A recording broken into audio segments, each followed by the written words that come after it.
ক্ষুধা দারিদ্র্যমুক্ত সমাজ গঠনের দীপ্ত শপথ নিই।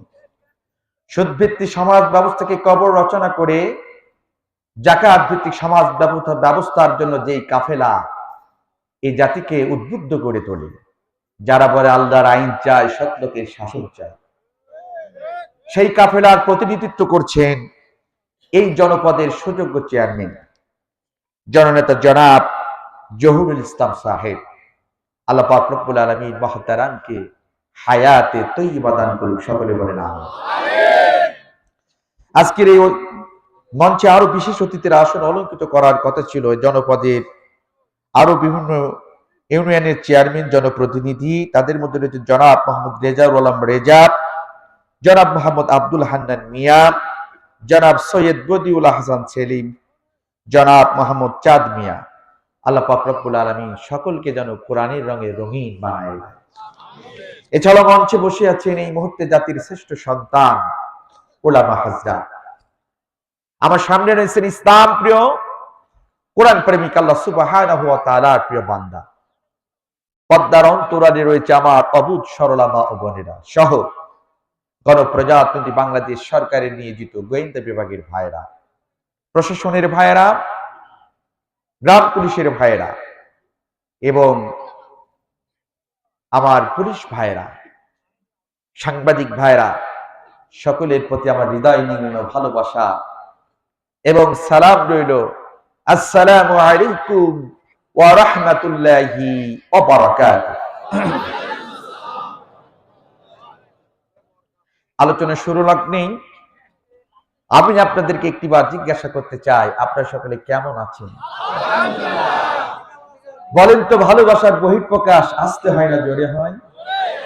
আপনারা কেমন আছেন? শুকরান যে আল্লাহ তাবারক ওয়া তাআলা আমাকে আপনাকে ভালোবেসে ভালো রেখে জাতির এই ক্লান্তি লগ্নে, জাতির এই দুর্দিনে, যেই মুহূর্তে গোটা পৃথিবীর বিভিন্ন জনপদে ইসলাম, ইসলামী মূল্যবোধকে পৃথিবী থেকে বিলীন করার ষড়যন্ত্র চলছে, ঠিক এমন একটি মুহূর্তে সব বাধা বিপত্তি অতিক্রম করে আরামের ঘুমটাকে হারাম করে পৃথিবীর শ্রেষ্ঠ কিতাব মহাগ্রন্থ আল কোরআনুল কারীমের দার্সে বসে এ কোরআনের কিছু কথা বলার এবং শোনার যে মনিব, যে রব আমাকে আপনাকে সুযোগ তৈরি করে দিলেন, এই জন্য সেই মহান রব্বি কারীমের দরবারে তার দেওয়া পবিত্র জবান দিয়ে সম্মিলিত কণ্ঠে আমরা আরেকটিবার শুকরিয়া আদায় করে বলি আলহামদুলিল্লাহ। লাখো কোটি দুরূদ ও সালাম যাপন করি সেই নবীর প্রতি, যে নবী একটি অসভ্য জাতিকে সভ্য জাতি বানিয়েছিলেন। শত বাধা বিপত্তি, নির্যাতন, নিপীড়ন সহ্য করে এই পৃথিবীতে আলোর দিশারি দেখাইছিলেন। আলোর ঝান্ডা নিয়ে গোটা পৃথিবীকে তিনি আলোকিত করেছিলেন। তিনি আর কেউ নয়, তিনি হলেন আমাদের নবী সাইয়্যিদুল মুরসালিন ও রাহমাতাল লিল আলামিন, সরকারে দো আলম নবী মুহাম্মদুর রাসূলুল্লাহ সাল্লাল্লাহু আলাইহি ওয়াসাল্লাম। মাগফিরাত কামনা করি ওই সকল মর্দে মুজাহিদদের জন্য যারা পৃথিবীর বিভিন্ন প্রান্তে এই কোরআনের বাণী প্রচার করতে গিয়ে, দাঈ আল্লাহর দায়িত্ব পালন করতে গিয়ে নির্যাতিত হয়েছেন, নিপীড়িত হয়েছেন, সর্বোপরি শাহাদাতের পেয়ালা পান করেছেন। আল্লাহ তাবারক ওয়া তাআলা তিনাদেরকে শহীদের উচ্চ মাকাম দান করুন, সকলে বলেন আমিন। সম্মানিত হাজিরিন, রাত গভীর হয়েছে, আমি সময়ের বিচ্যুতি ঘটাতে চাই না। আমি নির্ধারিত একটা আয়াতের আলোকে মুক্তাসার কিছু কথা বলে দোয়া করে দোয়া নিয়ে আপনাদের কাছ থেকে বিদায় নিতে চাই ইনশাআল্লাহ। শেষ পর্যন্ত আপনারা থাকতে রাজি আছেন? সত্য বললেন? আচ্ছা, আপনারা কি কোরআনকে ভালোবাসেন? কোরআনকে মহাব্বত করেন? কারা কারা দুটি হাত তুলে একটু আল্লাহকে দেখান।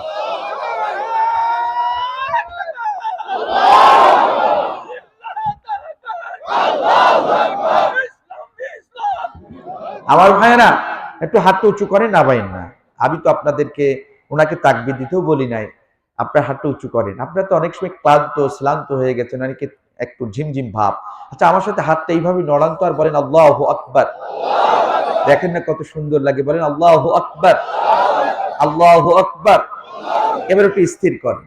এবার আমার তো ঠান্ডা লাগে, প্রায় মঞ্চে বলে থেকে একটু কণ্ঠটা একটু একবার করেন তো এমন করেন। এবার বলেন নারায়ে তাকবীর। এর থেকে কি উঁচু আওয়াজ হবে? বলেন নারায়ে তাকবীর। আল কোরআনের আলো, সংসদে জালো, আল হাদিসের আলো, আমার নেতা তোমার নেতা, নারায়ে তাকবীর। রাগ করেছেন? আমার প্রতি অভিমান করেছেন? মনে কি কষ্ট নিয়েছেন? তাও কি ক্ষোধা লেগেছে? মাশাআল্লাহ, আপনারা অনেক ভালো। আমরা তাকবীর দিয়েছি কার? একটু বলেন না কেন কার? এই তাকবীর কিন্তু অনেকে সইতে পারে না। এই তাকবীরের মধ্যে অনেকে জঙ্গিবাদের গন্ধ খুঁজে পায়। কথা বলেন। এই তো কয়েকদিন আগে বাংলাদেশে চট্টগ্রামে একটি সমাবেশে একজন তরুণ যুবক, ইয়াং জেনারেশন, রাজনীতিবিদের সন্তান বক্তব্য দিয়েছিলেন। তার ফাঁকে বলেছিলেন নারায়ে তাকবীর, লিল্লাহি তাকবীর, আল্লাহু আকবার। এদেশের সাংবাদিক ভাইয়েরা, আমার দেশের কিছু বুদ্ধিজীবীরা, তারপরের দিন দেখা যায় সোশ্যাল মিডিয়ায়, ইলেকট্রিক মিডিয়া, প্রিন্ট মিডিয়ায় ভাইরাল যে অমকের ছেলে বক্তব্য দিয়েছে, এটা তো জঙ্গিবাদের শব্দ, এর মধ্যে তো জঙ্গিবাদের গন্ধ খুঁজে পাওয়া যায়। নাউজুবিল্লাহ বলবেন। আচ্ছা বলেন, মানুষ যখন পৃথিবীতে আসে, এই মানুষগুলোর কানে কোন শব্দটা প্রথমে দেওয়া হয়েছিল? একটু বলেন না কেন, কোন শব্দ? আল্লাহ। আচ্ছা, আমরা যখন প্রতিদিন দৈনন্দিন 5 ওয়াক্ত নামাজ পড়ি, মুয়াজ্জিন সর্বপ্রথম কোন শব্দ দিয়ে ডাকে? আমাদের ইমাম সাহেব 5 ওয়াক্ত নামাজ যখন পড়ায়, কোন শব্দটা দিয়ে পড়ায়? জোরে বলেন। এবার বলেন, এই পৃথিবীতে যখন মানুষ শেষ বিদায় নেয়, যখন ওই মানুষের যেই নামাজটা পড়ানো হয়, এই নামাজটার নাম কি? বলেন, ওই জানাজার নামাজের প্রথম শব্দটা কি? বলেন না কেন? এ বাংলাদেশের মুসলমান, যার জন্ম থেকে শুরু করে মৃত্যু পর্যন্ত যেই তাকবীর, যে স্লোগান, যে শব্দটি আমাদের ব্যবহার করতে হয়, তুমি মুসলমানের সন্তান হয়ে কেমন করে বলো এই শব্দের মধ্যে জঙ্গিবাদের গন্ধ খুঁজে পাওয়া যায়? আমার তো মনে হয় তুমি মুসলমান কিনা তোমার রক্তটা পরীক্ষা করা দরকার। কথা বলেন ঠিক কিনা? যেটা 90% মুসলমানের দেশ, যে দেশে আজ মসজিদে মুয়াজ্জিন আযান না দিলে রাত্রি সকালে ঘুম ভাঙে না, যে দেশে মসজিদে মুয়াজ্জিন আযানের ধামনির মধ্য দিয়ে এরাতি সারা নামাজ পড়ে রাতের বেলায় ঘুমাতে যায়, যে দেশে 3.5 লক্ষ মসজিদ রয়েছে, হাজার হাজার মাদ্রাসা রয়েছে, হাজার হাজার মসজিদ রয়েছে, যে দেশে অসংখ্য পীর আউলিয়া শুয়ে রয়েছে, এই বাংলার ভূখণ্ডে লিল্লাহি তাকবীরকে যারা জঙ্গিবাদের গন্ধ খুঁজে পায়, তাদেরকে দেশের থাকার অধিকার নাই।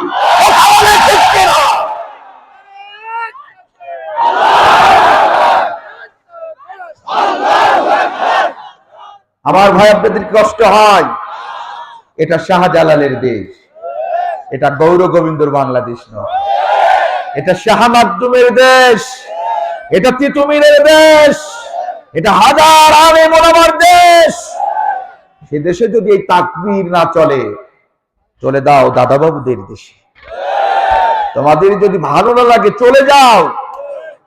এই বাংলাদেশে যদি বাস করতে হয়, এদেশে কারোর স্বামীর স্লোগান দিয়ে পৃথিবীতে শান্তি আসবে না, কারোর বাবার স্লোগান দিয়ে পৃথিবীতে শান্তি আসবে না, কোন ব্যক্তির স্লোগান দিয়ে পৃথিবীতে শান্তি আসবে না। মুসলমান, যদি বাংলার ভূখণ্ডে শান্তি দেখতে পাও, ওই বদ্দিন সাহাবীদের মতন ইতিহাস পড়ে দেখো।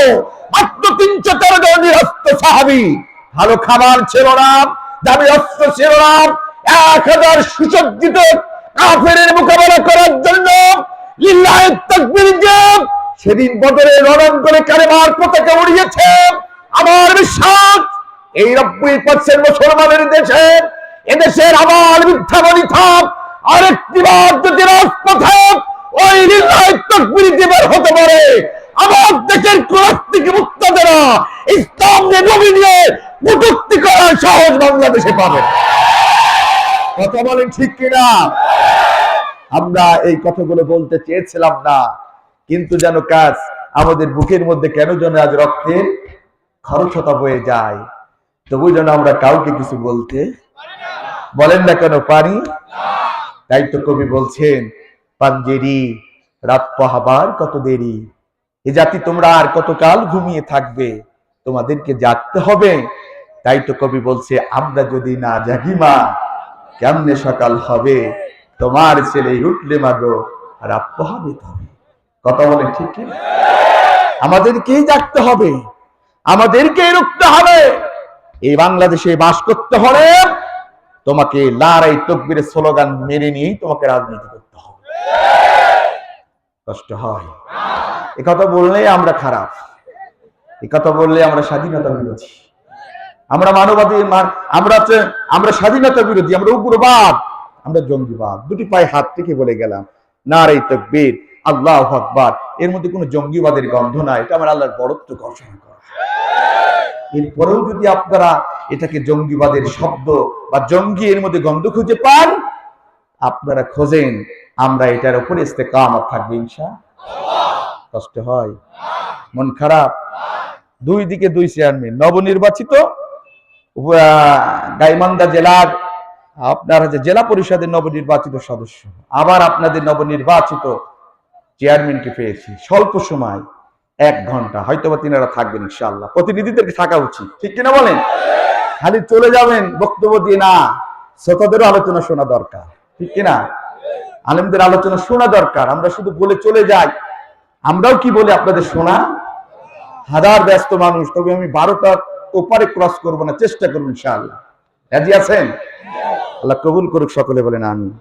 আসুন, আপনাদের নিয়ে আর বেশি কিছু বলবো না। এখানে লেখা আছে তাফসীরুল কোরআন মাহফিল, তার মানে আলেমদেরকে কি করতে হবে? এটা বলেন না কেন, কি করতে হবে? তাফসীর করতে হবে। আমাকে এখানে গান গাওয়ার জন্য আনা হয় না, আমাকে আনা হচ্ছে কিসের জন্য? আমি কি গান গাবো? আপনারা দেখেছেন এদেশে যদি গানের মঞ্চ হয়, সেখানে কোনো পারমিশন তেমন কিছু লাগে না। তার কারণ আমাদের দেশে অনেকে বুজুর্গ এরকম তাহাজ্জুদ গুজারি গানের শিল্পীও আছে। এই তো কয়েকদিন আগে সৌদি আরবে হজ করার পরে জেদ্দাতে বিশাল একটা কনসার্ট করেছে, নাম কি? আরে বলেন না কেন?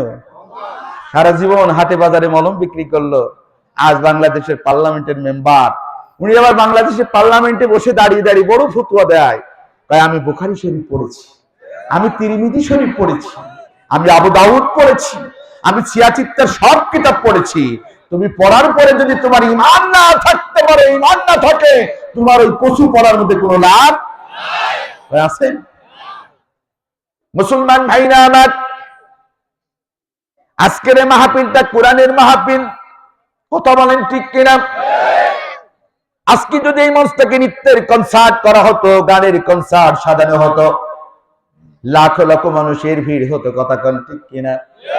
কিন্তু গাইবান্ধা জেলার ভাইয়েরা, যেখানে নৃত্যের কনসার্ট হয়, গানের কনসার্ট হয়, লাখো মানুষের ভিড় হয়, হাজারো মানুষের পদচারণা হয়, আর ওই লাখো মানুষের মধ্যে থেকে যদি একজন দাঁড়িয়ে কোনো শিল্পীকে প্রশ্ন করে, শিল্পী বলো তো দেখি, বহু দূর থেকে তোমাদের গান শুনতে এসেছি, এই গান শোনার কারণে আল্লাহ পাক রব্বুল আলামিন আমাদের আমলনামায় কোন সওয়াব দেবে কিনা একটিবার বলো? কোন শিল্পীকে উত্তর দিতে পারবে?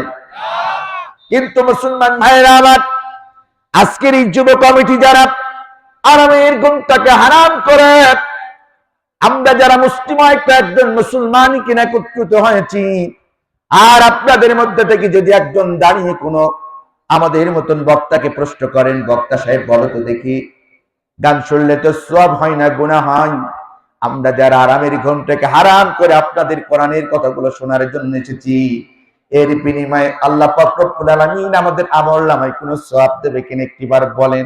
আমরা কি তার কোনো উত্তর দিতে পারবো? নিশ্চয়ই বলতে পারবো মুসলমান। তার কারণ হলো, আমার নবী জীবনে কখনো মিথ্যা কথা বলে নাই, কাউকে মিথ্যা প্রতিশ্রুতি দেয় নাই। সেই আখির জামানার পয়গম্বর জনাবে মুহাম্মদুর রাসূলুল্লাহ সাল্লাল্লাহু আলাইহি সাল্লাম বলছেন, আমার উম্মতেরা তোমরা শুনে যাও, যেই ময়দানগুলোতে আল্লাহর কোরআন তেলাওয়াত করা হয়, যেই ময়দানগুলোতে আমি নবীজির বাণী তেলাওয়াত করা হয়, ওই ময়দানগুলোতে যদি কোনো মানুষ বসতে পারে, আল্লাহ রাব্বুল আলামিন তাদের আমলনামায় প্রতিটা সেকেন্ডে, প্রতিটা মিনিটে, প্রতিটা ঘন্টায় সওয়াব দেয়। শুধু কথা বলেন শেষ নয়, আমার নবী বলেছেন, আমার উম্মতেরা তোমরা শুনে যাও, যেই ময়দানগুলোতে আল্লাহর কোরআন তেলাওয়াত করা হয়, যেই ময়দানগুলোতে আমি নবীজির বাণী তেলাওয়াত করা হয়, ওই ময়দানগুলোতে যদি কোনো মানুষ যাওয়ার জন্য নিয়ত করে, আর ওই মানুষগুলো যদি পথের মধ্যে আসতে গিয়ে যদি হার্ট অ্যাটাক করে মারা যায়, রোড অ্যাক্সিডেন্ট করে মারা যায়, আমার নবী বলেছেন সুন্দর একটি নিয়ত করার কারণে আল্লাহ পাক রব্বুল আলামিন তাকে শহীদের মর্তবা দিয়ে জান্নাতের মধ্যে ঢুকাই দেবে। কি সুন্দর বরকতপূর্ণ মজলিস এই কোরআনের মজলিস, কথা বলেন ঠিক কিনা? এরপরেও এই বরকতপূর্ণ মাহফিল গুলোকে অনেকে এই বরকত ভেবে বন্ধ করে দেয়, আছে না? নাই? রাগ করেছেন? আপনাদের সুন্দরগঞ্জে নাই? এই তো পাশের থানা মিঠাপুকুর, গতকালকে আমার মাহফিল ছিল, লতিফপুর ইউনিয়ন, মিঠাপুকুর তনকার পাশেই লতিফপুর ইউনিয়ন। গতকালকে আমার মাহফিল হঠাৎ বন্ধ, মাদ্রাসার মাহফিল, বলছে চেয়ারম্যান সাহেব মাহফিল করতে দিতে চাচ্ছে না, আবার চেয়ারম্যান বলছে থানার অনুমতি দিচ্ছে না। তার মানে কি সরে সরে মস্ত হয়, ঠিক কিনা? আছে না নাই? এদেশে প্রশাসন ভাইরা কিন্তু আমাদের মাহফিল বন্ধ করতে চায় না।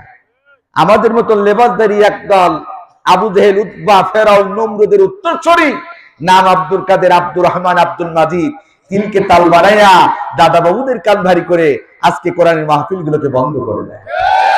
কথা বলেন, কি লাভ? বন্ধ করে কি লাভ? হয়তো বা দুনিয়াতে সাময়িক তোমার অনেকেই বড় নেতা বলবে, তোমাকে ওয়েলকাম জানাবে, বাহবা দিবে, তুমি দলের কাছে বড় একটা পদ পাবা, তুমি সম্মানিত হবা। কিন্তু আল্লাহর কসম করে বলি, যারা পৃথিবীর শ্রেষ্ঠ কিতাব আল কোরআনের আওয়াজকে যারা বন্ধ করেছে, এদেশের আলেমদেরকে কণ্ঠকে স্তব্ধ করার ষড়যন্ত্র করেছে, যারা আল্লাহর কোরআনের মাহফিল করেছে, 100 জারি করেছে, ওদের বিচার যদি দুনিয়ার আদালতে না হয়, আন্তর্জাতিক আদালতেও যদি না হয়, আমার আল্লাহর আদালতে এই জালিমগুলোর বিচার হবে, কেউ ঠকাতে পারবে।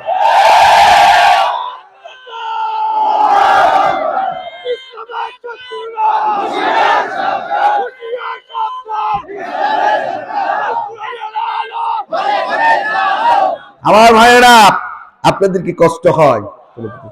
আপনাদের কি কষ্ট হয়?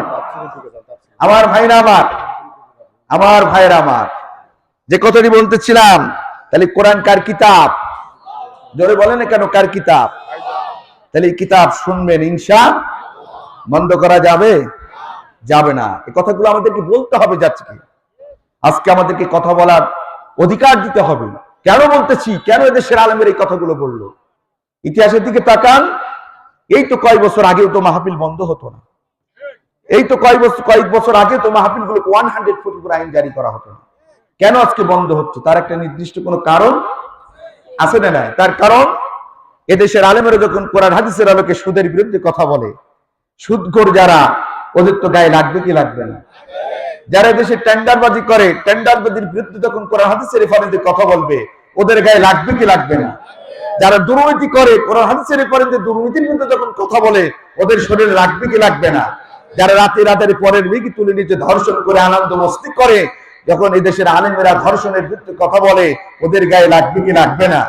যারা জনগণের সম্পদ লুণ্ঠন করে, কোরআন হাদিসের আলোকে এই বক্তব্যগুলো যখন দেবে, এই ধরনের লুণ্ঠনকারীদের গায়ে লাগবে কি লাগবে না?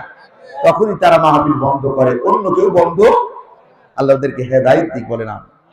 আসুন এখন আমি মূল আলোচনা দিই। তাহলে আপনারা নামে মুসলমান, আমিও মুসলমান, যতদিন বেঁচে থাকবো আমরা কোনো মাহফিল বন্ধ করব না। বলেন তো, কোরআন কার কিতাব? আমার দরদিন ভাইরা আমার, এই কোরআন আল্লাহ রাব্বুল আলামিনের কিতাব। এটা আমার কথা নাই, আল্লাহর কথা। কথা বলেন ঠিক কিনা? এই কিতাব এমন একটি কিতাব যার মধ্যে এক কিঞ্চিত পরিমাণ কোনো ভুল নাই আছে। হে গাইবান্ধা জেলার সুন্দরগঞ্জ থানার ভাইরা, এই পৃথিবীতে যারা স্কুল, কলেজ, ইউনিভার্সিটিতে পড়াশোনা করেছেন, লক্ষ্য করে দেখবেন প্রতিটা শিক্ষা অঙ্গনে বিভিন্ন বই থাকে কি থাকে না?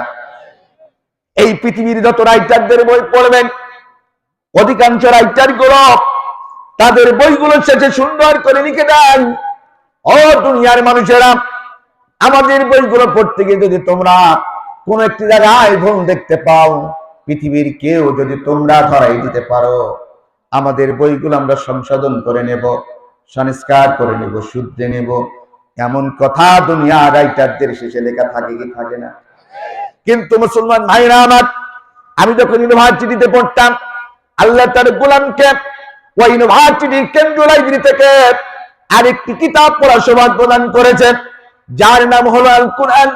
আমি এই কোরআনের এক নয়, শুরু থেকে শেষ পর্যন্ত আয়াত কালিমাগুলো তেলাওয়াত করেছি, অর্থগুলো ধারণ করার চেষ্টা করেছি। কিন্তু আমার আল্লাহ রাব্বুল আলামিন এই দুনিয়ার রাইটার, কবি, সাহিত্যিক, বিজ্ঞানীদের মতো তার এই কোরআনে কোনো একটি জায়গায় বলে নাই, বান্দা আমার এই কোরআন তেলাওয়াত করতে গিয়ে যদি তোমরা কোন একটি জায়গায় ভুল দেখতে পাও, পৃথিবীর কেউ যদি তোমরা ধরাই দিতে পারো, আমি আল্লাহ আমার কোরআনটাকে সংশোধন করে নেব, সংস্কার করে নেব, শুধরে নেব। এমন কথা কিন্তু আজও পর্যন্ত আমার আল্লাহ কোরআনে কোনো জায়গায় বলে নাই। বলেছে? বরঞ্চ আমার আল্লাহ জানে মানুষ বড় চালাক, যার কারণে এই কুরআনুল কারীম নাজিল করার শুরু রাখলে আজ থেকে 1450 বছর আগে গোটা পৃথিবীর বিজ্ঞানী, কবি, সাহিত্যিক, রাজনীতিবিদদের জন্য তিনি ওপেন চ্যালেঞ্জ শুনে বললেন, যালিকাল কিতাব লা রাইবা ফিহি, এই কোরআন হচ্ছে সেই কিতাব, এই কোরআন হচ্ছে সেই গ্রন্থ যার শুরু থেকে শেষ পর্যন্ত কোন একটি জায়গায় এক কিঞ্চিত পরিমাণ ভুল কিয়ামত পর্যন্ত কোন মানুষ চেষ্টা করে দেখাতে পারবে না। সেই কিতাবের নাম কি একটু বলেন? সেই কিতাব শোনা ভালো না খারাপ? তাহলে শুনতে রাজি আছেন তো আপনারা? ইনশাআল্লাহ। এবার আসুন, এই কোরআনের আলোচনা আমি যেখানেই করতে যাই, এটা আমার বৈশিষ্ট্য। দুইটা কথা আগে খুব গুরুত্বপূর্ণ কথা বলি। নাম্বার 1, এই কোরআন কেন আল্লাহ পৃথিবীতে নাজিল করেছে, এটা গোটা বিশ্বের মানুষদের কাছে আগে জানা দরকার, আছে না নাই? আমরা অনেকেই মনে করি কোরআন নাজিল হয়েছে তাবিজের কিতাবের জন্য, আমরা অনেকেই মনে করি কোরআন নাজিল হয়েছে ঝাড়ফুঁকের জন্য, আমরা অনেকেই মনে করি কোরআন নাজিল হয়েছে মানুষ মরে যাবে তার মাথার কাছে পড়ে খতম করে 14 গোষ্ঠী সহ জান্নাতে ঢোকাই দেব। আসলে কি কোরআন আল্লাহ তাআলা দুনিয়াতে এর জন্য নাজিল করেছে? এটা বলেন না কেন এর জন্য? আমার আল্লাহ কি বলতে দেখেন, আমার দিকে তাকান। আমার আল্লাহ রাব্বুল আলামিন সূরাতুল ইব্রাহিমের 1 নম্বর আয়াত হলো দলিল। আল্লাহ রাব্বুল আলামিন সূরাতুল ইব্রাহিমের 1 নম্বর আয়াতের মধ্যে গোটা পৃথিবীর মানুষদেরকে জানিয়ে দিলেন, ও পৃথিবীর মানুষেরা তোমরা শুনে যাও, আমি আল্লাহ পাক রব্বুল আলামিন যেই 30 পারা কোরআন দুনিয়ার মধ্যে প্রেরণ করেছি, বান্দা এটাকে চুমা খাওয়ার জন্য পাঠাই নাই, ঝাড়ফুঁকের জন্য পাঠাই নাই, তাবিজ কবজের জন্য পাঠাই নাই। আল্লাহ পাক রব্বুল আলামিন সূরাতুল ইব্রাহিমের 1 নম্বর আয়াতের মধ্যে আল্লাহ দলিল দিলেন, মিনাজ জুলুমাতি ইলান নূর, আমি আল্লাহ কোরআন নামক কিতাবকে দুনিয়ার মধ্যে পাঠিয়েছি মানুষের জন্য অন্ধকার থেকে আলোর পথ দেখানোর জন্য। কার কথা? এখন অন্ধকারের পথ কি চেনার দরকার আছে না নাই? অন্ধকারের পথ হচ্ছে শিরকিয়াতের পথ, অন্ধকারের পথ হচ্ছে বেদাতের পথ, অন্ধকারের পথ হচ্ছে সন্ত্রাসীর পথ, অন্ধকারের পথ হচ্ছে চাঁদাবাজির পথ, অন্ধকারের পথ হচ্ছে মাদকের পথ, অন্ধকারের পথ হচ্ছে জনগণের ম্যান্ডেট হরণ করে এই পৃথিবীতে কোন একটা চেয়ারকে জোর করে দখল করার পথ। অন্ধকারের পথ হচ্ছে নির্বিচারে ভালো মানুষগুলোকে বন্দুক যুদ্ধের নাটক সাজিয়ে রাস্তার মাঝে ফেলে রাখার পথ। অন্ধকারের পথ হচ্ছে ধর্ষণের পথ, অন্ধকারের পথ হচ্ছে ইপটিজিং এর পথ। এগুলো সব হচ্ছে অন্ধকারের পথ। এই পথগুলো থেকে মানুষদেরকে মুক্তি দেওয়ার জন্য আজ থেকে 1450 বছর আগে আমার আল্লাহ কোরআন নামক কিতাব পৃথিবীতে পাঠিয়েছে। সুবহানাল্লাহ বলবেন না? এটা কার কথা? একটু বলেন না কেন কার কথা? এটা হলো কোরআন নাজিলের কারণ। এই গাইবান্ধা জেলার ভাইয়েরা, সুন্দরগঞ্জ থানার ভাইয়েরা, এবার আমাদেরকে জানতে হবে সেই কোরআনের বিধান মানলে মানুষের লাভ হয় না ক্ষতি হয়, সওয়াব হয় না গুনাহ হয়? আমার আল্লাহ কি বলে দেখেন, আমার দিকে তাকান। আমার আল্লাহ রাব্বুল আলামিন গোটা পৃথিবীর মানুষদেরকে ডাকতে বলছে, ও পৃথিবীর মানুষেরা, আমি আল্লাহ পাক রব্বুল আলামিন যেই 30 পারা কোরআন দুনিয়ার মধ্যে প্রেরণ করেছি, সেই কোরআনের বিধান যদি বান্দা তোরা ব্যক্তিগত জীবনে, পারিবারিক জীবনে, সামাজিক জীবনে, রাজনৈতিক জীবনে আন্তর্জাতিক পরিমণ্ডলে আমার আল্লাহ বলছে, বান্দা আমার এই কোরআনের বিধান যদি তোমরা মেনে নাও তোমাদের লাভ কি হবে তোমরা শুনে যাও।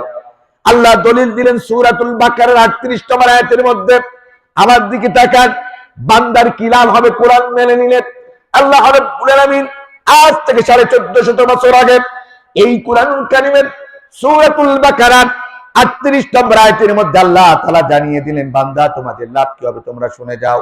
আল্লাহ বলছেন, ফামান তাবিয়া হুদায়া ফালা খাউফুন আলাইহিম ওয়ালা হুম ইয়াহজানুন। আল্লাহু আকবার। আল্লাহ রাব্বুল আলামিন, ও দুনিয়ার মানুষেরা, আমি আল্লাহ পাক রব্বুল আলামিন যে 30 পারা কোরআন দুনিয়ার মধ্যে প্রেরণ করেছি, বান্দা আমার এই কোরআনের বিধান যদি তোমরা মেনে নাও তোমাদের দুনিয়ার মধ্যে কোনো চিন্তা থাকবে না, টেনশন থাকবে না। তোমরা চিন্তা মুক্ত, টেনশন মুক্ত সমাজের মধ্যে বাস করবা। কার কথা? কার বিধান মানলে চিন্তা মুক্ত থাকা যায়? চেয়ারম্যান সাহেবদের কথা, আমাদের মৌলবীদের কথা? কার কথা? দলিল হলো সূরাতুল বাকারা 38 নম্বর আয়াত। আল্লাহ বলছে, বান্দা পৃথিবীতে শান্তি পেতে চাও, সুখী হতে চাও, সুন্দর একটি সমাজ জাতিকে উপহার দিতে চাও, তাহলে আমার কোরআনের বিধানটাকে জোরে বলেন মেনে নাও। কার কথা? আমরা আজকে শান্তি খুঁজি এই পৃথিবীতে কেউ অ্যারিস্টটলের মতাদর্শ, আমরা শান্তি খুঁজি লেনিনের আদর্শে, আমরা শান্তি খুঁজি কার্ল মার্কসের মতাদর্শে, আমরা শান্তি খুঁজি প্লেটোর মতাদর্শে, আমরা শান্তি খুঁজি কারোর স্বামীর আদর্শে, আমরা শান্তি খুঁজি কারোর পিতার আদর্শে, আমরা শান্তি খুঁজি কারোর চেতনার মধ্যে। কথা বলেন ঠিক কিনা? কিন্তু গাইবান্ধা জেলার সুন্দরগঞ্জ থানার ভাইয়েরা, এই পৃথিবী যদি শান্তি পেতে চাও, অ্যারিস্টটল বলো, প্লেটো বলো, কার্ল মার্কস বলো, লেনিন বলো, আর কারোর স্বামী বলো, আর পিতা বলো, আর কারোর চেতনা বলো, এইগুলো দিয়ে কিয়ামত পর্যন্ত কখনো দুনিয়ার মধ্যে শান্তি পাওয়া যাবে? কার কথা? জোরে বলেন না কেন? কার কথা? আল্লাহ আগেই প্রশ্ন আউট করে দিয়েছে, বান্দা শান্তি পেতে চাও, সুখী হতে চাও, সুন্দর সমাজ জাতিকে উপহার দিতে চাও, ফামান তাবিয়া হুদায়া ফালা খাউফুন আলাইহিম ওয়ালা হুম ইয়াহজানুন। বান্দা আমি যে কোরআন নাজিল করেছি সেই কোরআনের বিধান থেকে তোমরা মেনে। কার কথা? তাহলে আল্লাহর বিধান মানলে শান্তি বাড়ে না কমে? একটু বলেন না কেন? ছোট্ট একটা উদাহরণ দেব। আজ বাংলাদেশে এখন ধর্ষণ কম না বেশি? বলেন না কেন? অনেকেই বলছেন না, চুপ আছে, বলেন ধর্ষণ কম না বেশি?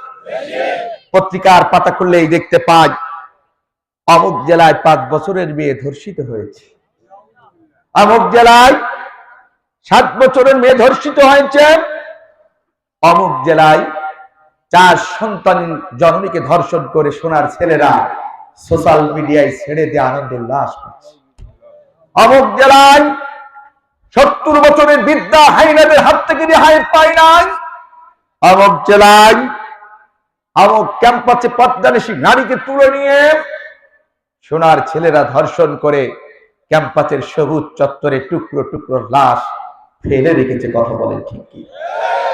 বাংলাদেশের মুসলমান বলেন এই ধর্ষণ দিন দিন এই আইন দিয়ে, বাংলাদেশের আইন দিয়ে বন্ধ হচ্ছে না বাড়ছে? আমার বিশ্বাস আজকে যদি বাংলাদেশের পার্লামেন্টে যদি একটা বার ধর্ষণের আইন পাস থাকতো, কোরআনের আইন অনুযায়ী যদি বিচার হবে, আমার দেশের প্রশাসন যদি ঘোষণা করতে একজন ধর্ষক তার বিচার হবে বাইতুল মুকাররম মসজিদে জুমার নামাজের পর। বাংলাদেশে 35 থেকে 40টা স্যাটেলাইট আছে, সব television, electric media, print media, সাংবাদিক ভাইদেরকে যদি এখানে বলা হতো আসেন, আর যদি এইগুলো যদি 10 মিনিট পর পর যদি দেখানো হতো, 10 মিনিট পর পর যদি খবরগুলো প্রচার করা হতো, বলেন তো আমার ভাইয়েরা ধর্ষণ বাড়তো না কমতো? একটু বলেন না, কোনো বাড়তো না কমতো? আমার বিশ্বাস এই চিত্রটা যদি দেখানো হতো বাংলাদেশের টেলিভিশনের স্যাটেলাইটে, আল্লাহর কসম করে বলি আমার দেশের কোন যুবক ধর্ষণ তো দূরের কথা, স্বপ্ন দোষ পর্যন্ত তাদের বন্ধ হয়ে যেত। কথা বলেন ঠিক না বেঠিক? তাহলে কোরআনের আইন ছাড়া ধর্ষণ কখনো বন্ধ করা সম্ভব নয়। রাগ করেছেন আপনারা? আমার কথা নাই, কার কথা? কিন্তু বলেন না কেন এটা কার কথা? আল্লাহ তাআলার কথা। আল্লাহর এই বিধান একটা বার যদি পার্লামেন্টে পাশ হয়ে যেত, আমার কোন বোনকে আর ধর্ষিত হয়ে কান্না করা লাগতো না। আমার কোন মায়ের ইজ্জত হরণ হওয়ার পর কারোর কাছে বিচারের জন্য ধন্য ধরা লাগতো না। বাংলাদেশের মুসলমান, আজকে আইন আমাদের মাঝে নাই, যার কারণে ধর্ষণকারীরা আমাদের মাঝে প্রতিবার পার পেয়ে যায়। কথা বলেন না কেন? কষ্ট হয়। তাহলে শান্তি দিতে পারে কার বিধান? ফামান তাবিয়া হুদায়া ফালা খাউফুন আলাইহিম ওয়ালা হুম ইয়াহজানুন। বান্দা, পৃথিবীতে শান্তি পেতে চাও, ধর্ষণ মুক্ত, সন্ত্রাস মুক্ত, টেন্ডার মুক্ত, চাঁদাবাজি মুক্ত যদি সমাজ দেখতে চাও, আমার কোরআনের বিধান মানা ছাড়া বিকল্প কোনো পথ। সেই বিধান মানতে রাজি আছেন? যদি মা বাপ নিষেধ করে তাও কি মানতে রাজি আছেন? তাই তো একজন কবি কত সুন্দর একটা গান গেয়েছে। কবি মতিউর রহমান মল্লিক ভাইয়ের নাম শুনেছেন? আজকে আমার গানটা ডাউনলোড করে আমার স্ত্রী আমাকে নিজে হাতে লিখে দিয়েছে। সেই গানের একটা কলি আপনাদেরকে গিয়ে আমি যে আয়াত তেলাওয়াত করেছি তার উপরে মুক্তাসার কথা বলবো ইনশাআল্লাহ। আমার দিকে তাকান, কি সুন্দর করে ছেলে তার মাকে বলছে, মা তার ছেলেকে বলছে, আম্মা বলেন ঘর ছেড়ে তুই যাস নে ছেলে আর, আমি বলি খোদার পথে ওকে জীবন পার। আম্মা বলে ঘর ছেড়ে তুই যাস নে ছেলে আর, আমি বলি খোদার পথেই ওকে জীবন পার। নিজের জন্য করলি না তুই কিছু, আল্লাহ জানেন করিস কাদের পিছু।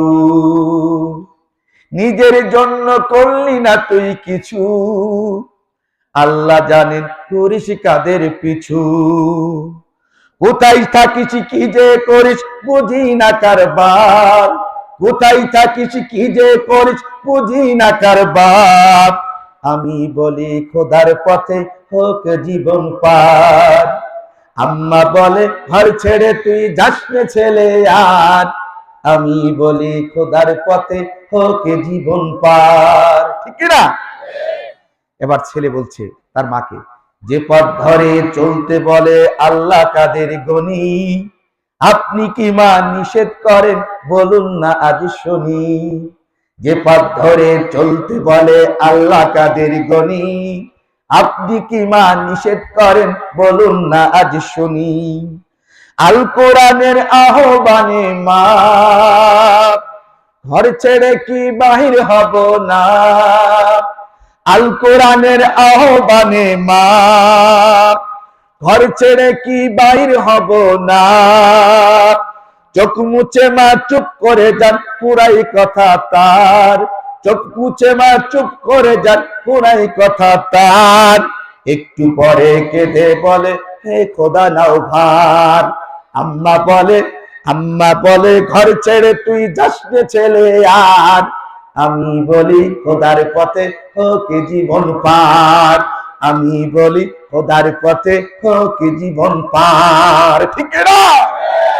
আমার মা বাপ যাই বলুক না কেন, আমরা আল্লাহর উপর অবিচলতাল থেকে এই কোরআনের ময়দানে কোরআনের পক্ষেই থাকবে ইনশাআল্লাহ। রাজি আছেন তো আপনারা? এখন সেই কোরআন থেকে ছোট্ট একটা আয়াত তেলাওয়াত করেছি, এবার মুক্তাসার কিছু কথা বলবো ইনশাআল্লাহ।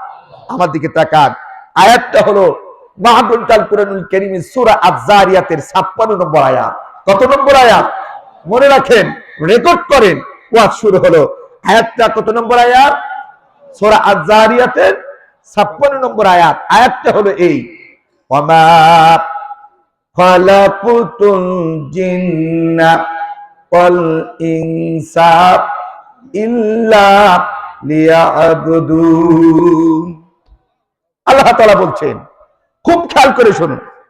আল্লাহ তাআলা বলছেন, আমি এই পৃথিবীতে দুইটা জাতি, দুইটা সম্প্রদায়, দুইটা গোত্রকে আমি আল্লাহ তাআলা সিলেক্টেড করেছি, নির্বাচিত করেছি, মনোনীত করেছি শুধুমাত্র কেবলমাত্র আমি রবের ইবাদত, আমি রবের বন্দেগী, আমি রবের পায়রবি করার জন্য। বলেন সুবহানাল্লাহ।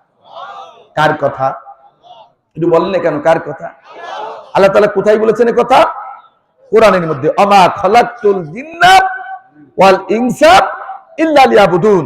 আল্লাহ বলছে বান্দা আমি এই পৃথিবীতে তোদেরকে প্রেরণ করেছি দুইটা জাতিকে, জিন আর ইনসান, মানুষ এবং জিন জাতিকে, আমি রবের ইবাদত, আমি রবের পায়রবি করার জন্য। বলে সুবহানাল্লাহ। তাহলে এখন ইবাদত করতে হবে কার? এখন বসেন আল্লাহর ইবাদত কেন করব, তার তো একটা যুক্তি থাকা দরকার কি দরকার না? খুব খেয়াল করে শুনুন, যেহেতু আপনিও বাঙালি আমিও বাঙালি, এই জন্য আমি মৌলানা আব্দুল কাদের জিহাদি যাই সেখানেই আমি নগদ উদাহরণ দিই। কিসের উদাহরণ? তার কারণ আমরা বাঙালিরা কিসে বিশ্বাসী? এই বলেন না কেন কিসে? আমরা তো নগদে বিষে রাতের আধারে কেউ যদি 1000 টাকার কর করে একটা নোট দেয়, ও যদি গাঁজাও খায়, ও যদি নারীবাজি করে, সকালবেলা দেখা যায় আমরা তার জন্য সবকিছু করে ফেলি। ঠিক তাহলে আমরা কিসে বিশ্বাসী? এই জন্য আমি আব্দুল কাদের জিহাদির নগদ উদাহরণ দিতেও পছন্দ করি। আল্লাহ ইবাদত কেন করবো? আমার দিকে তাকান, এই যে লাইট জ্বলছে, এই লাইটটা তৈরি করেছেন কে? একজন বিজ্ঞানী, তিনি একজন মানুষ। এই লাইট আবিষ্কারক, এই বিজ্ঞানীর উদ্দেশ্য ছিল অন্ধকারকে আলোকিত করা। কি করা? অন্ধকারকে। আমি যে মাইক্রোফোনে কথা বলছি, এই মাইক্রোফোনটা যিনি তৈরি করেছেন তিনি একজন বিজ্ঞানী, তিনি একজন মানুষ। তার উদ্দেশ্য ছিল আস্তে কথা বলবে, সাউন্ডটাকে অনেক দূরে কি করবে? ছড়িয়ে দেবে। ও গাইবান্ধা জেলার ভাইয়েরা, একজন লাইট আবিষ্কারক, তিনি একজন মানুষ, তিনি একজন বিজ্ঞানী। এই বিজ্ঞানীর আবিষ্কৃত জিনিসের যদি লক্ষ্য উদ্দেশ্য থাকতে পারে অন্ধকারকে আলোকিত করা, এই যে মাইক্রোফোনে কথা বলছি যিনি তৈরি করেছেন তিনি একজন বিজ্ঞানী এবং মানুষ। তার উদ্দেশ্য ছিল আস্তে কথা বলবে, সাউন্ডটাকে অনেক দূরে ছড়িয়ে দেবে। আমার মুসলমান ভাইরা আমার, সামান্য দুনিয়ার মানুষের তৈরি করা জিনিসের যদি একটা লক্ষ্য উদ্দেশ্য থাকতে পারে, যে রব আমাকে এত সুন্দর হাত দিয়েছে যা পৃথিবীর কোন ইঞ্জিনিয়ার দিতে পারবে না, যে রব আমাকে এত সুন্দর, যে আল্লাহ এত সুন্দর পা দিয়েছে যা পৃথিবীর কোন ডাক্তার দিতে পারবে না, যে আল্লাহ আমাদেরকে এত সুন্দর চোখ দিয়েছে যা পৃথিবীর কোন নেতা নেত্রী দিতে পারবে না। শুধু তাই নয়, এই পৃথিবীর মধ্যে যত মাখলুকাত আছে সমস্ত মাখলুকাতের মধ্যে সৃষ্টির সেরা জীব হিসাবে যে রব্বে কারীম আমাকে আপনাকে তৈরি করলেন, বলেন তো দেখি সেই আল্লাহ তাআলার তৈরির মধ্যে কোনো লক্ষ্য উদ্দেশ্য থাকতে পারে কি পারে না? নিশ্চয় থাকতে পারে। কথা বলেন ঠিক কিনা? আমার আল্লাহর উদ্দেশ্য একটাই, ওয়ামা খালাকুতুল জিন্না ওয়াল ইনসা ইল্লা লিয়াবুদুন। আমার আল্লাহর উদ্দেশ্য একটাই, তার বান্দা তার গোলামি করবে, তার ইবাদত করবে, আর এর বিনিময়ে আল্লাহ তাদেরকে জান্নাত দান করবে। কথা বলেন ঠিক কিনা? তাহলে ইবাদত করতে হবে কার? গুণগান করতে হবে কার? ওই আল্লাহর। কেন ইবাদত করব তার একটা যুক্তি আমরা পেলাম। কথা বলেন ঠিক না বেটি? আপনারা কি ঘুমিয়ে গেছেন? একটু ধৈর্য ধরেন, ইনশাআল্লাহ সব থাকবে। ঠিক না বেটি? মাঝে মাঝে টকও থাকবে, ঝালও থাকবে, মিষ্টিও থাকবে। থাকবে কি থাকবে না? উঠে যে আমি বলেছি 10 টাইমে শেষ করার চিন্তা করবেন সব। আল্লাহ চেয়ারম্যান সাহেব বসে আছেন, সভাপতি অনেক গণ্যমান্য ব্যক্তি, উৎসাহ কি করবেন না? আমার দিকে তাকান, ভাঙ্গার কণ্ঠে হলো আপনারা একটু ধৈর্য ধরে, ইনশাআল্লাহ জাতি কোরআন পাবে কি পাবে না? পাবে, আমি দেব ইনশাআল্লাহ। হয় না? আমার তার ইবাদত করতে হবে আল্লাহর, গুণগান করতে হবে আল্লাহর। ওই আল্লাহর ইবাদতের মধ্যে এখন বান্দাকে কোন ইবাদতটা আগে করা দরকার সেটা জানা দরকার কি দরকার না? অনেকে প্রশ্ন করতে পারেন, হুজুর আমরা তো মানুষ, কোরআন হাদিসের মধ্যে আল্লাহ অসংখ্য ইবাদতের কথা বলেছেন। হুজুর আল্লাহ তো কোরআনের মধ্যে নামাজের কথা বলেছেন, হজের কথা বলেছেন, যাকাতের কথা বলেছে, পর্দার কথা বলেছে, পিতামাতার খেদমতের কথা বলেছে। হুজুর আমরা তো উম্মি মানুষ, কোরআন হাদিস পড়া জানি না।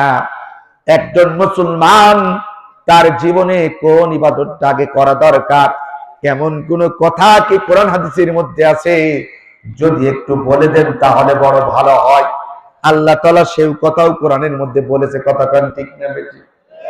আমার আল্লাহ রাব্বুল আলামিন দুনিয়ার মানুষেরা, এই পৃথিবীর মধ্যে আমি আল্লাহ পাক রব্বুল আলামিন তোমাদেরকে যত ইবাদতের কথা বলেছি বান্দা, তোমাদের জীবনের প্রথম নাম্বার ইবাদত হবে ওয়াকিমুস সালাত, দৈনন্দিন স্রষ্টার সান্নিধ্যের জন্য এই মস্তক অবনত করে ওই মসজিদে গিয়ে 5 বার হাজিরা দেওয়া। জোরে বলেন কয়বার? এখন অনেকেই বলতে পারেন, হুজুর এত ইবাদত থাকতে আল্লাহ নামাজের কথা কেন বললেন? এর কি কোনো যুক্তি আছে? হ্যাঁ মুসলমান, এরও একটা যুক্তি আছে। আমার দিকে তাকান, আজ দুনিয়ার মধ্যে কত দল, কত নেতা আছে না নাই? হে গাইবান্ধা জেলার ভাইরা, কাল কিয়ামতের ময়দানে হৃদয়টা কানটা খাড়া করে, মনটা নরম করে কথাগুলো শুনে যাও। কাল কিয়ামতের ময়দানে আমার আল্লাহর কাছে দল হবে মাত্র 2টা। জোরে বলেন কয়টা? একটা দলের নাম হবে হিজবুল্লাহ, আল্লাহর দল, আর একটা দলের নাম হবে হিজবুশ শয়তান, শয়তানের দল। হিজবুল্লাহ আল্লাহর দল হবে জান্নাতি, হিজবুশ শয়তান, শয়তানের দলগুলো হবে জাহান্নামী। আল্লাহর দলের ব্যক্তিদের, জান্নাতীদেরকে আল্লাহ বলবে, বান্দা আমি রব তোদের প্রতি খুশি হয়েছি, তোরা জান্নাতে চলে যা। আর আর দলকে আল্লাহ বলবে, যা তোরা আমার নাফরমান বান্দা, তোদের জন্য আমার নিকৃষ্ট স্থান জাহান্নাম, তোরা জাহান্নামের মধ্যে চলে যা। মুসলমান জান্নাতীরা জান্নাতে চলে যাবেন, জাহান্নামের মানুষগুলো চলে যাবেন জাহান্নামের মধ্যে। আবার জান্নাতি মানুষগুলো জান্নাতের মধ্যে অগণিত নাজ নিয়ামত খাইবে আর উপভোগ করবে। খাইতে খাইতে কোনো একটা দিন ওরা বিকারিমের কাছে দরখাস্ত করে বলবে, আল্লাহ জীবনে যা কল্পনা করি নাই তাই তুমি আমাদেরকে জান্নাতের মধ্যে দিয়েছো। ও রব্বুল আলামিন, আজ তোমার কাছে একটা মাত্র ফরিয়াদ, একটা মাত্র আবদার, জীবনে একটিবারের জন্য হলেও তুমি আমাদেরকে জাহান্নামটা দেখাও। ও গাইবান্ধা জেলার ভাইরা, জান্নাতি মানুষ আল্লাহর কাছে যখন এই দরখাস্ত করবে, আল্লাহ রব্বুল আলামিন এবার জান্নাতি মানুষগুলোকে ডাকতে বলবে, তোরা আমার ফার্স্ট ক্লাস নাগরিক, দুনিয়ার মধ্যে ভালো কাজ করার কারণে আমি রব তোদেরকে জান্নাত দিয়েছি।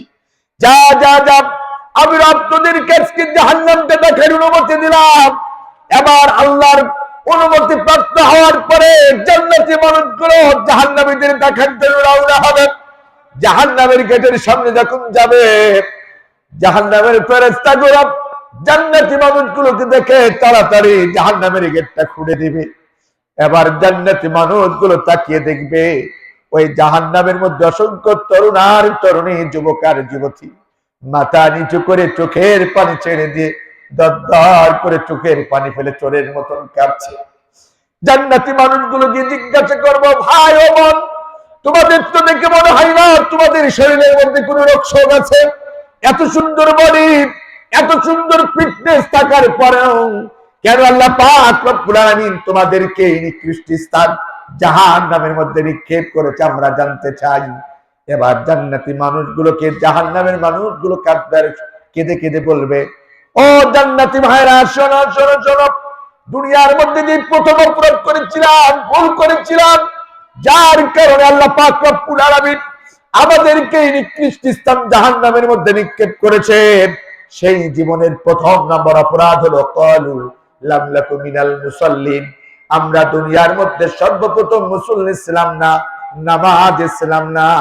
এই নামাজটা পড়ার কারণে আল্লাহ আমাদেরকে সর্বপ্রথম জাহান্নামের মধ্যে নিক্ষেপ করেছি। এবার বলেন, জাহান্নামে যাওয়ার প্রথম অপরাধ হবে বান্দার কি?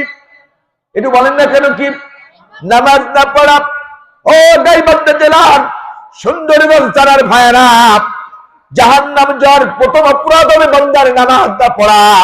এই জন্য আল্লাহ পাক রব্বুল আলামিন এই কুরআনুল কারীমের মধ্যে যত ইবাদতের কথা বলেছে, একজন বান্দার জন্য প্রথম ইবাদত হবে ওয়াকিমুস সালাত, দৈনন্দিন স্রষ্টার সান্নিধ্যের জন্য এ মস্তক অবনত করে ওই মসজিদে গিয়ে 5 বার হাজিরা দেওয়া। জোরে বলেন কয়বার? জোরে বলেন। কার কথা? আমরা পড়ি কয় ওয়াক্ত? এখন তো আমাদের নামাজ হয়ে গেছে ডিজিটাল। কিটাল? এটি বলেন না কেন? কিটাল, ডিজিটাল। কেউ সপ্তাহে একদিন শুকুর আলী, আল্লাহু আকবার, আছে না নাই? এটি বলেন না কেন? আছে না নাই? আবার কেউ আছে কদর আলী। কি আলী?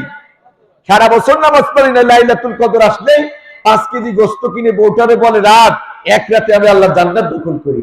এমন পটু আছে না নাই? আপনাদের গাইবান্ধায় নাই, আমাদের এলাকায় আছে। আবার কেউ আছে রমজান আলী। কি আলী? সারা বছর নামাজ পড়ে না, রোজার মাস আসলে 1 সপ্তাহ মসজিদ গরম। দেখা যায় মসজিদের উযুখানায় পাটি বদনা এগুলো যেন ঠিকঠাক না থাকে, ইমাম মুয়াজ্জিন খাদেম এমনকি সভাপতি সেক্রেটারি 14 গোষ্ঠী বাজায় দেয়। এমন মুসলিম আছে না নাই? এই কথা বলেন আছে না নাই? এরা কি আলী? একটু বলেন না কেন কি আলী? রমজান আলী। আবার ডিজিটাল নামাজি আর একটা আছে, তারা হলো ঈদ আলী। কি আলী? সারা বছর নামাজ পড়বে না, ঈদের দিন আসলে মাশাআল্লাহ নতুন একটি পাঞ্জাবি পিন্দায়া এবার দেখা যায় সামনের কাতার বুলাট, দেখা যায় নামাজিদের আর জায়গা নাই। কতক্ষণ না শুনে নাই? ঈদগাহ কমিটি টাইম দিয়েছে আগামীকাল ঈদুল ফিতরের নামাজ উদ্যাপন হবে 9 ঘটিকার সময়। ইমাম সাহেব বক্তব্য দিতে গিয়ে 2 মিনিট বেশি হয়ে গেছে। নবাব দাদা ঘড়ি দেখে আর হাত দেখায় আর বলে হুজুর টাইম হয়ে গেছে। এই কথা বলে না শুনে নাই? এরা কি আলী? এই জোরে বলেন না কি আলী? তাহলে ডিজিটাল নামাজি পেলাম শুকুর আলী, কদর আলী, রমজান আলী, তারপরে কি আলী? ইদানিং আর একটা খুব বেশি দেখা যায়, আপনাদের এলাকায় আছে কিনা জানি না, আমাদের এলাকায় আছে, সেটা হলো সিজন আলী। জোরে বলেন কি আলী? যেই না সরবে নির্বাচন হবে, আগামী 1 মাস বাকি আছে ইউনিয়নের নির্বাচন। কিসের কিসের বলেন? ইউনিয়ন নির্বাচন। আর মাত্র কয়দিন বাকি আছে? 1 মাস। দেখা যায় মাথায় টুপি দেয়, হুজুর থেকে বড় টুপি আর পাঞ্জাবি। এবার মোড়ে মোড়ে খালি কি বলে সালাম আলাইকুম, সালাম আলাইকুম। সালামটাও শুদ্ধ করে দিতে জানে না। কথা বলেন আছে না নাই? এরা কি আলী? একটু বলেন না কেন? সিজন যেই না ভোট আসে, ইউনিয়ন চেয়ারম্যান নির্বাচন হোক অথবা পৌরসভার হোক অথবা কোন ভোট হোক, যেই না শুনবেন সিজন আসবে আসবে ভাব, জীবনে একক তো নামাজ পড়ে না, এবার দেখা যায় টুপি আর পাঞ্জাবি পরে খালি সালাম। এরা কি আলী? নির্বাচন শেষ, মাথায় টুপিও নাই, এবার পাঞ্জাবিও নাই, এবার রাজপথে দেখা যায় স্লোগান দেয় একটা দুটো হুজুর ধর, সকাল বিকাল নাস্তা কর, হুজুরদের চামড়া তুলে নিব আমরা। কথা বলে? আমি ভুল বলছি? বাংলাদেশের মুসলমান যারা নির্বাচন আসলে মাথায় টুপি আর পাঞ্জাবি দিয়ে ধর্মের লেবাসকে ব্যবহার করে এই জনগণের মধ্যে দিতে চাই, আমি আব্দুল কাদের জিহাদি বলে গেলাম, এরা নির্বাচিত হলে জনগণের পক্ষে কাজ করতে চাই না, ওরা জনগণের সম্পদ লুণ্ঠন করতে চায়। কথা বলে ঠিক কিনা? আমরা জনগণ ঠিক যাবে। আবার আমাদেরকে বড় বড় ওরা কথা বলে, এদেশের হুজুরেরা ধর্ম নিয়ে রাজনীতি করে। ধর্ম নিয়ে রাজনীতি করতে কাউকে দেওয়া যাবে? বলে কি বলে না? আমি মনে করি যারা ধর্মের লেবাসকে ব্যবহার করে ভোটের সময় আসলে মাথায় যারা পট্টি দেয়, টুপি পরে, জুব্বা গায়ে দেয়, টুপি পরে, তসবিহ হাতে দেয়, নির্বাচন হলে পার হওয়ার পর ওদের হাতে দেখেন এইগুলো দেখা যায় না। বাংলাদেশে সব থেকে বড় ধর্ম ব্যবসায়ী থাকতে হবে, এরাই যারা বলে ঠিক তবে ঠিক। এদেশের আলেমেরা ধর্মের লেবাসকে ব্যবহার করে আপনাদেরকে ধোঁকা দিয়ে বোকা বানায় নির্বাচিত হতে চায়। জোরে বলেন চাই?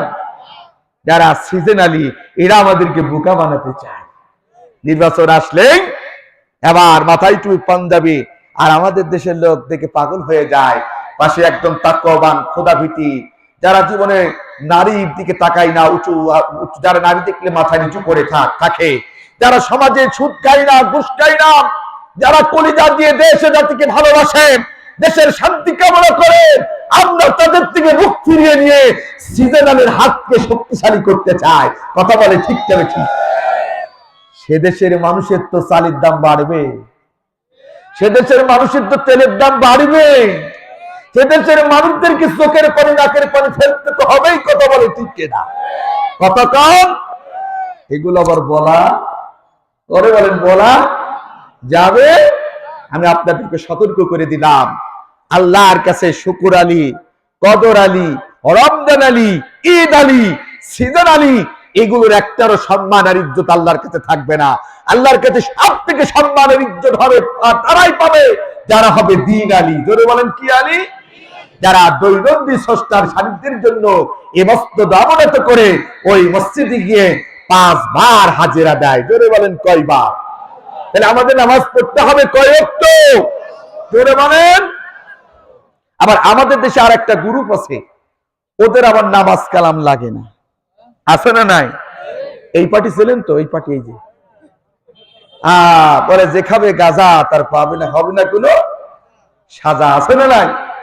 আর আমাদের দেশে আর এক পার্টি আছে, নামাজ নাই কালাম নাই, জিকির করো, জিকির করলে কলব পরিষ্কার হবে, এমনি আল্লাহ জান্নাত দেবে, এমন লোক আছে না নাই? আবার জিকিরটা ভালো হলেও মেনে নেওয়া যায়। আজকে ইউটিউব আর ফেসবুকে যুগ না থাকলে বোঝা যেত না কত হুজুরের কত ভঙ্গিমায় জিকির, কত কান ঠিক যাবে ঠিক।